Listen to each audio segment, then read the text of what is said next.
Sans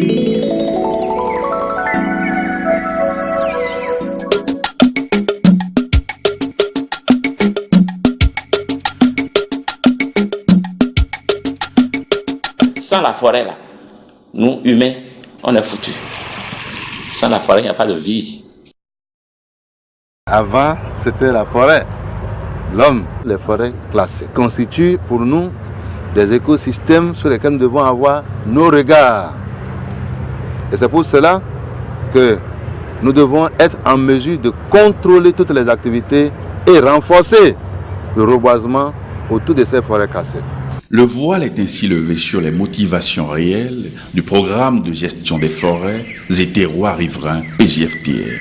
Face à la destruction continue et inquiétante des forêts classées dans les différentes localités du Bénin avant les années 2000, les spécialistes des questions forestières se sont mobilisés pour apporter des solutions adéquates.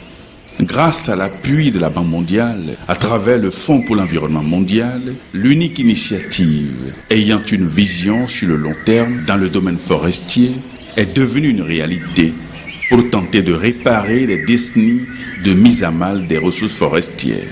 S'inspirant des expériences des projets passés, le PJFTR a mis en place une procédure unique et spécifique d'élaboration et de mise en œuvre des plans d'aménagement forestier. Les résultats encourageants se font déjà sentir sur le terrain. Oui, parce que nous avons de boussole. La boussole pour une forêt, c'est son plan d'aménagement. Et la plupart des gros massifs forestiers aujourd'hui sont dotés de leur boussole, c'est-à-dire de leur plan d'aménagement. Le plan d'aménagement participatif de forêt fixe les règles d'utilisation des différentes ressources de la forêt. Les forêts ont été classées pour la plupart entre 40 et 60. Elles étaient laissées à elles-mêmes. Il y a un grand travail d'information et de sensibilisation que l'administration forestière développe auprès des populations pour obtenir leur adhésion et leur engagement. Maintenant, il reste la mise en œuvre efficiente de ces plans d'aménagement.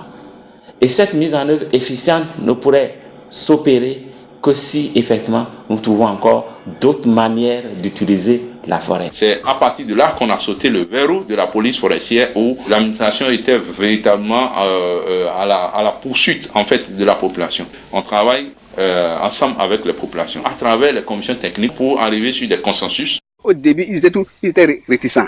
À un moment donné, quand on a commencé les sensibilisations, on les a fait comprendre et ils venaient peu à peu vers nous. Bon, il y en a d'autres même qui disaient, moi j'abandonne, je démissionne. Une fois, un président est venu vers moi, il dit, mon lieutenant, le travail là vraiment, moi je vais démissionner. Je vais démissionner. Il dit, président, si tu démissionnes, tu vas regretter demain. Aujourd'hui, si je lui dis de démissionner, il va dire non. Ceux qui sont avec nous, qui travaillent avec nous et qui gagnent de l'argent, ils ont vu l'importance. Avec le PJFTR, nous avons grand espoir, on n'a pas que espoir, on a grand espoir. Je sais de quoi je parle. Le potentiel de toutes ces forêts, des forêts classées où le PJFTR est intervenu, le potentiel en faune, en flore est connu. Ça, c'est au plan scientifique, au plan technique, c'est fondamental. Le PJFTR a permis de doter 50% de la superficie classée du Bénin en plan d'aménagement. Vous voyez, c'est les forêts classées qui ont des superficies les plus importantes, comme la forêt classée de la Liborie supérieure, de Trois-Rivières, la forêt classée de Sota et Gungun, Ouenou Benou, Ouémé supérieur, et le grand poumon au centre du pays, la forêt classée de Wari-Maro et Monkoufé. Il y a beaucoup de choses qui ont été réalisées. Il s'agit du reboisement par la replantation et l'enrichissement des forêts. Cette activité constitue l'acte majeur de reconstitution des espaces forestiers dégradés. Le PJFTR a contribué à la production de plusieurs millions de plants et à la réalisation des plantations dans les forêts classées. Donc pour limiter les agriculteurs d'aller en profondeur de la forêt classée, dans chaque village riverain de l'unité d'aménagement, on a essayé de faire le reboisement avec l'appui du PJFTR. Cette plantation aussi nous permet d'avoir dans le futur donc la ressource qu'on avait détruite. Les agriculteurs, c'est-à-dire la structure de cogestion, elle est disponible, c'est elle qui fait tout. Donc, grâce au PJFTR, elles font la pépinière, la mise en tête des plants jusqu'à l'entretien. Et tout cela est payé par PJFTR. La production de plants que nous faisons ici, c'est le PGFTR qui fournit les sachets gratuitement. Ce n'est pas au niveau du Clément seul, au niveau de toutes les forêts classées qui travaillent avec le PGFTR. Donc nous sommes en partenariat avec le PGFTR. Et ça fait objet d'un contrat. Le même contrat, nous faisons le reboisement. Après ça, nous entretenons les plants. Et après l'entretien, nous devons suivre la zone reboisée. Les structures de cogestion qui travaillent avec nous sont très appliquées. Le travail est soigné. Ces structures sont très professionnels et méticuleux dans leur travail. Ça nous amène des ressources très énormes. Quand on calcule tout avec les revenus au niveau de la pépinière, on peut aller à l'hectare à près de 150 000. Ce que nous gagnons nous a permis d'abord d'accroître notre culture. C'est-à-dire, celui qui avait l'habitude de faire 1 hectare, aujourd'hui, arrive à faire 3 hectares, 4 hectares. Moi, par exemple, je suis allé jusqu'à avoir 5 hectares dans l'Acadie. Ceux qui n'avaient pas l'habitude, qui roulaient en moto, des Suzuki 50, Suzuki 120, mais aujourd'hui, roulent avec les motos Sanili. Donc, chacun de nous, honnêtement, ne peut pas dire qu'il ne bénéficie rien de ce que le PGFTR nous donne. Les pépinières, vous voyez les femmes réaliser des pépinières, vous serez même surpris.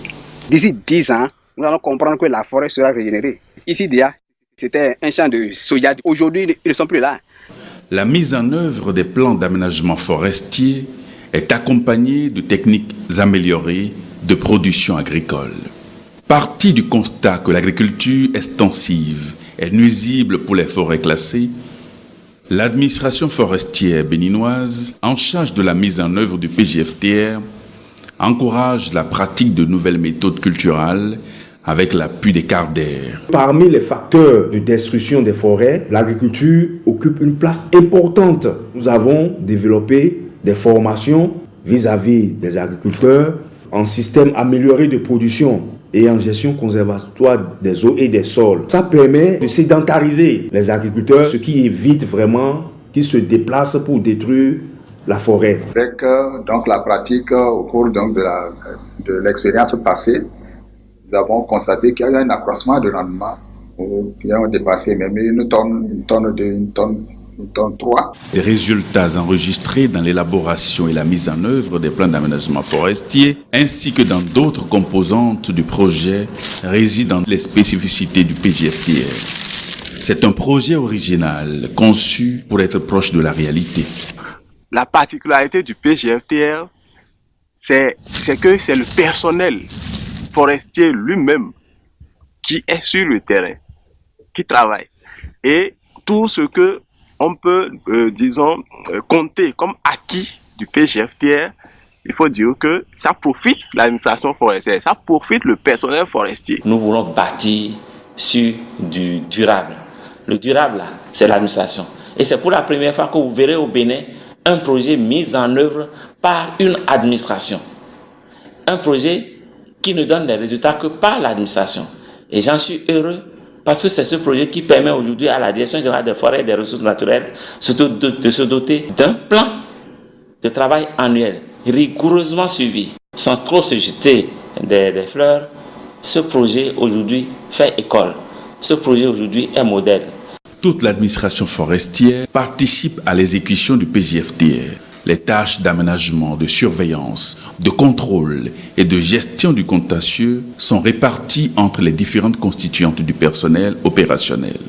Pas de chevauchement des tâches et pas de conflit d'attribution ou d'intérêt. C'est à la cellule technique d'aménagement forestier qui revient toutes les activités planifiées dans le plan d'aménagement. Le suivi des mises en tête des plans, la position de plans, les mises en tête des plans que nous faisons avec les structures de cogestion. Le reste du personnel de l'inspection forestière, à travers ces démembrements, à savoir les cantonnements forestiers et les sections communales pour l'environnement et la protection de la nature, se consacrent essentiellement aux activités, disons, de sensibilisation des communautés. Nous assurons, le suivi de la mise en œuvre des mesures d'accompagnement.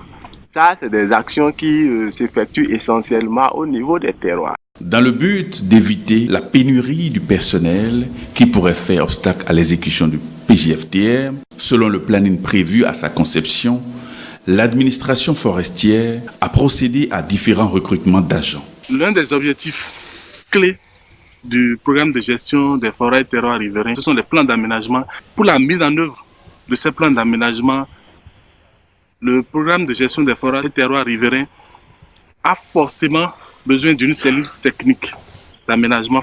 Et ce sont les officiers recrutés par le PGFTR qui sont à la tête de ces différentes cellules. Le gouvernement avait autorisé le recrutement sur 10 ans de contingent de 80-80. Des équipements forestiers, des matériels roulants, de matériel informatique sont octroyés, des bâtiments sont construits et des séances de mise à niveau du personnel sont organisées. À ce jour, il n'y a pas ce forestier du Bénin qui n'ait pas suivi au moins une seule fois une formation. La dernière formation à laquelle j'ai pris part personnellement, c'était une formation en sauvegarde environnementale. Oui, le personnel est aguerri parce que au cours de la première composante, il y a renforcement des capacités institutionnelles. Nous avons remis de matériel roulant à tous ces coordonnateurs des cellules techniques d'aménagement forestier. Également, il y a des motos qui leur sont données, qui sont sur le terrain pour permettre de faire des patrouilles de temps en temps. Il y a aussi de matériel forestier qui leur sont remis. C'est par exemple des compas pour mesurer les diamètres. C'est le GPS pour permettre la navigation en forêt. C'est des rubans, donc c'est des griffes forestiers, et même le marteau forestier. Nous avons même des ordinateurs, on a des ordinateurs portatifs et un ordinateur de bureau complet. Même des extincteurs pour pouvoir éteindre le feu lorsque le feu va pénétrer dans la forêt. Voilà encore un autre matériel qu'il y a ici en main, et c'est la jumelle d'observation. Des postes forestiers sont construits sur toute l'étendue du territoire. À Dogoketou, vous allez voir, à Tui, Kilibo, il y a un réaménagement d'un poste forestier qui était également là. Si vous allez à Parakou, vous allez voir à Djougou, il y a eu des réalisations. Si vous allez aussi dans la forêt de Ouémé supérieur Ndali, nous avons construit le bureau de la cellule technique d'aménagement forestier à la hauteur de Kandi.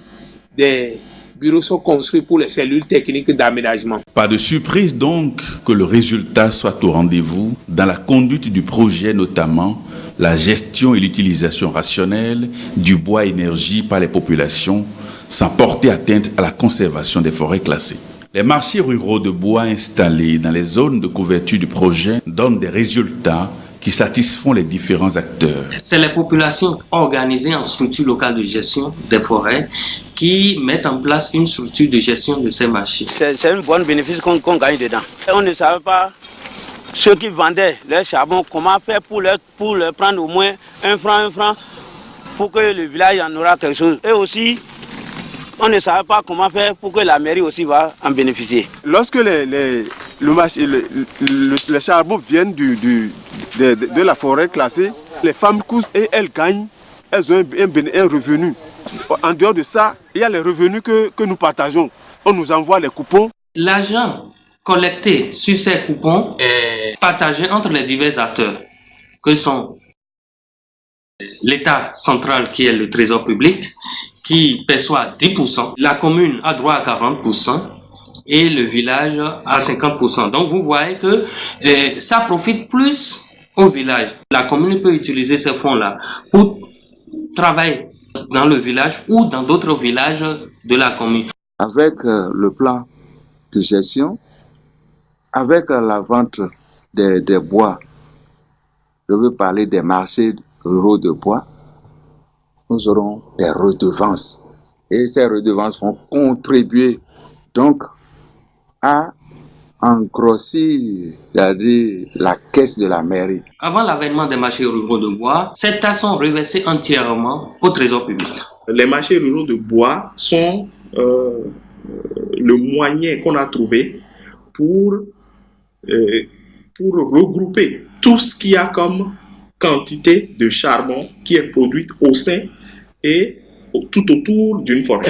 Les activités alternatives génératrices de revenus, les AGR, constituent aussi d'autres sources pourvoyeuses de devises pour les populations riveraines des forêts classées. Ce projet est le premier des projets forestiers qui est parti sur la base de proposer aux populations d'autres sources de revenus pour les détourner des actions de pression sur la forêt. Et vous allez constater que la plupart des projets qui se montent au Bénin aujourd'hui ont un volet activité alternative génératrice de revenus. C'est partie du PGFTR. Ce que cachent les AGR autour de nos forêts, c'est l'amélioration des conditions de vie de nos populations, tout en les occupant autrement. Et ça se fait suivant toute une procédure. Il s'agit là de faire une tri, de catégoriser les micro-projets. Nous avons les projets qui peuvent être catégorisés en A, c'est-à-dire qui ont des impacts majeurs sur l'environnement et sur le social. La catégorie B est une catégorie dont les impacts peuvent être atténués. La troisième catégorie, bien évidemment, c'est une catégorie qui a des impacts vraiment mineurs sur l'environnement. À la sélection, les micro-projets rentables seront financés, suivant des critères. Taux de femmes, parce que c'est une exigence de la banque. La répartition sur toute l'étendue du territoire, la caillotte, bien sûr. Et les activités que nous finançons généralement, ce sont les activités telles que l'apiculture, acatiniculture, c'est l'élevage d'escargots, cuniculture, élevage de lapins. On finance également des activités de transformation de karité en beurre, d'arachide, de manioc angari ou en lafou. Les micro-projets individuels sont financés à hauteur de $5 000, 2 millions, 2,5 millions. Les groupements sont financés à hauteur de $30 000, 10, 12 millions. Et il y a des résultats sur le terrain. Les gens ont commencé par suivre des formations chez nous pour pouvoir laisser la forêt tranquille. Et la plantation donc, que le PGFTR est en train de faire dans la forêt classée, on a commencé par demander encore, on a commencé par installer des ruches dedans. On a eu à faire même des émissions radiophoniques où vous pouvez entendre des femmes. Je suis femme, excusez que je puisse insister sur femme. Des femmes qui disent, grâce à ce micro-projet, le travail est facilité. Grâce à votre appui, la production, nous avons plus de production. Grâce à votre appui, nous n'attendons plus forcément nos maris le soir pour le repas. Grâce à votre micro-projet, on trouve de l'argent dépensé sur les enfants. Le PGFTR, c'est aussi la préservation et la conservation des valeurs traditionnelles et des connaissances endogènes. Dans la pratique des sociétés africaines, et plus particulièrement béninoises, la forêt est une immense pharmacie en plein air, mais la destruction de la forêt s'accompagne aussi de la disparition de ces plantes. Par souci de la préservation de la biodiversité et de la sauvegarde des pratiques séculaires de guérison, le PGFTR contribue à installer des jardins de plantes médicinales. Si rien n'est fait, on va perdre les ressources génétiques, ce qui n'est forcément pas bien pour nous et pour les autres générations qui viennent. Le PGFTR donc a voulu essayer de faire quelque chose pour la conservation de ces espèces de plantes médicinales. Une stratégie simple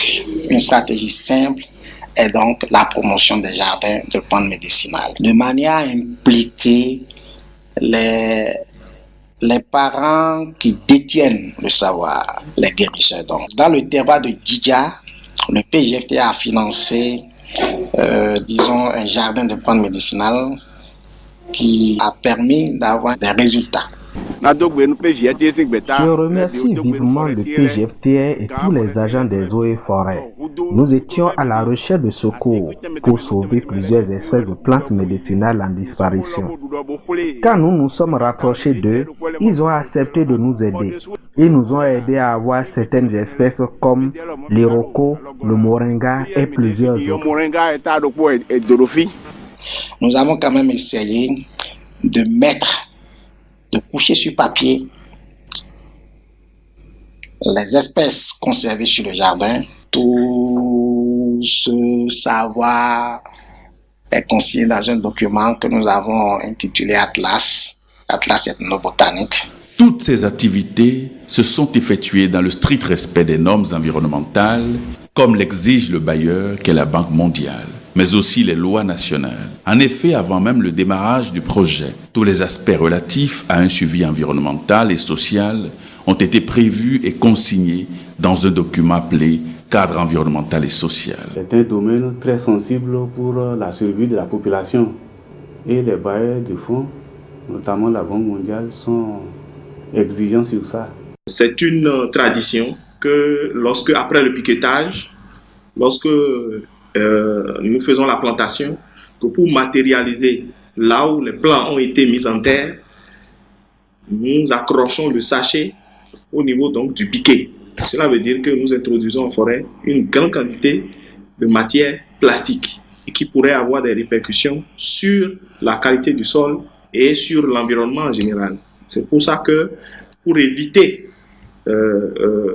pour atténuer cet impact, nous avons promu l'utilisation des sachets biodégradables. La transhumance occupe une place très importante. Au regard de ses impacts sur la dégradation de la qualité des sols, sur la flore et la faune, mais aussi ses conséquences peu souhaitables sur la cohésion sociale, toute une batterie de mesures ont été prises pour atténuer les effets. Il y a des comités qui sont mis en œuvre. Dans les structures de cogestion, par exemple, nous veillons à ce que les populations, nos frères, les Peuls, qui s'adonnent à cette activité de transhumance, eh bien, que ces populations soient intégrées dans les structures de cogestion pour faciliter le dialogue avec ces personnes. La deuxième chose qu'il faut dire, c'est que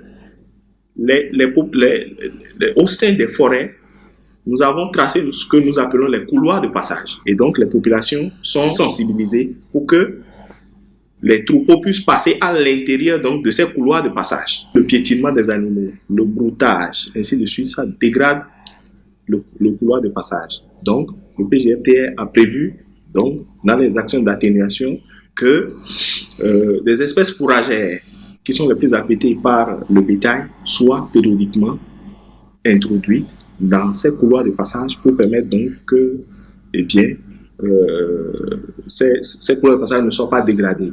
Il y a tous les dispositifs de lutte anti-érosive et de restauration de la fertilité des sols. Il y a également le contrôle sanitaire du bétail à l'entrée. Ces espèces peuvent être porteurs de parasites qui pourraient être préjudiciables pour les espèces de la forêt. Tous les éleveurs savent qu'ils doivent faire vacciner leurs animaux. Donc, il s'agira pour la CETAF, pour les structures de cogestion, lorsque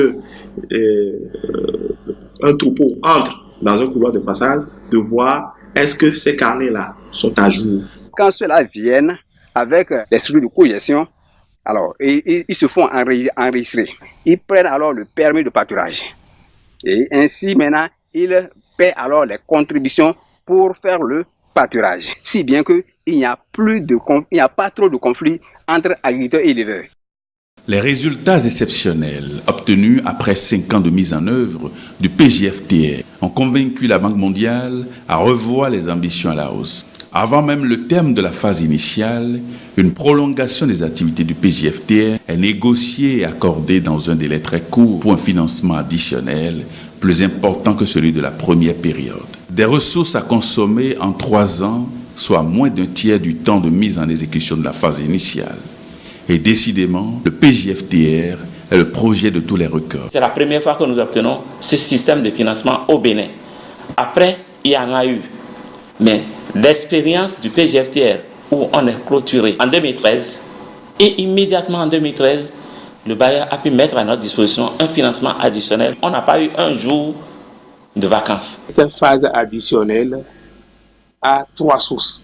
Il y a la source IDA, à hauteur de 2 millions de dollars US, ce qui est l'équivalent d'1 milliard de francs CFA. Il y a la source GEF qui finance à hauteur de 5 560 de dollars US, qui équivalent à 2 milliards 780 millions de francs CFA. L'État béninois est tenu de mettre à la disposition du projet pour chaque exercice budgétaire 1 milliard 500 millions de francs CFA. Au-delà de l'administration forestière, dont la tâche républicaine constitue la sauvegarde des ressources naturelles, c'est aux populations, aux élus locaux, aux structures d'appui technique, au gouvernement béninois que revient aussi le mérite des résultats obtenus. Pour le PGFTR, nous avons 4 catégories d'acteurs. Première catégorie d'acteurs, c'est l'administration. Et cette administration prend en compte en même temps l'État central. Et je dis, lorsque le gouvernement du Bénin inscrit déjà le PGFTR dans le cadre de la stratégie de croissance pour la réduction de la pauvreté, c'est déjà une vision à long terme de l'action sur les ressources naturelles. Ce sont les populations que j'ai appelées tantôt communautés qui sont nos partenaires sur le terrain. La troisième catégorie c'est les collectivités. Donc les maires. Et la quatrième catégorie d'acteurs que nous avons, c'est les partenaires privés. Tant qu'il reste à faire, rien n'est fait. Le gouvernement doit se mettre devant avec ses partenaires techniques et financiers pour trouver un financement, pour continuer les actions entreprises dans le secteur forestier qui, jusque-là, n'est bâti essentiellement que sur le PGFTR. L'enjeu demeure grand. C'est un devoir pour tous de protéger la forêt pour la survie de l'humanité. La détermination de l'ensemble des acteurs impliqués dans la mise en œuvre du PGFTR est d'une importance capitale. C'est le meilleur des programmes. Nous sommes heureux de la prestation des agents des eaux et forêts et du PGFTR. Un appel aux populations locales. Je leur demande de ne pas être influencés par les pressions qui viennent de toutes parts et que l'administration forestière attend beaucoup d'elle afin qu'on puisse réussir la gestion durable de ces ressources naturelles.